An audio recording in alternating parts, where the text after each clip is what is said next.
యోగాంధ్ర కార్యక్రమాన్ని చేపట్టారు. థీమెటిక్ యోగా ప్రదర్శనలో భాగంగా Achutapuram SEZ APIIC one stop centre వద్ద 10,000 మంది పారిశ్రామికవాడ కార్మికులతో యోగా ప్రదర్శన జరిగింది. MP CM Ramesh, home minister Vangalapudi Anitha పాల్గొన్నారు.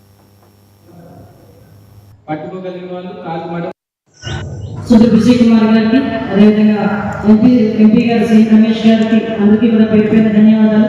వచ్చిన కార్పొరేషన్ చైర్మన్స్ అందరికీ కూడా ధన్యవాదాలు తెలియజేస్తున్నాం. ఎస్పెషల్లీ ఒక విషయం అందరికీ తెలియాలి, నరేంద్ర మోదీ గారు గౌరవ ప్రధానమంత్రి గారు ప్రతిష్టాత్మకంగా తీసుకొని ఇప్పుడు 11వ యోగా డే సెలబ్రేట్ చేయడానికి మన విశాఖపట్నం రానున్న నేపథ్యంలో యోగా అనేది భారతీయ సంపదకి సంబంధించిన ఒక క్రియ.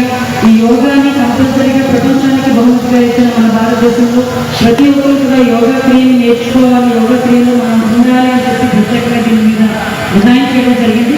దీనిలో భాగంగానే గౌరవ ముఖ్యమంత్రి గారు నారా చంద్రబాబు నాయుడు గారు, డిప్యూటీ సీఎం పవన్ కళ్యాణ్ గారు, లోకేష్ బాబు గారు అందరూ కూడా దీన్ని నిర్ణయించుకొని 1 మంత్ ప్రోగ్రామ్ ఇచ్చారు.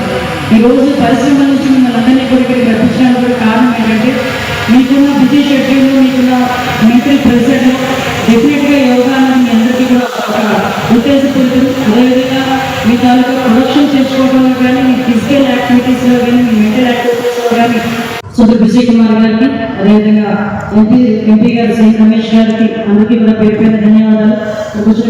ఈరోజు నరేంద్ర మోడీ గారి వల్ల కాకుండా మనసు ప్రశాంతంగా పెట్టుకొని చేసే కార్యక్రమం ఈ యోగా. ఈ యోగా వల్ల చాలా అద్భుతాలు జరుగుతున్నాయి. షుగర్ రాదు, బీపీ రాదు, శారీరకంగా బాగుంటాం, మానసికంగా కూడా బాగుంటాం.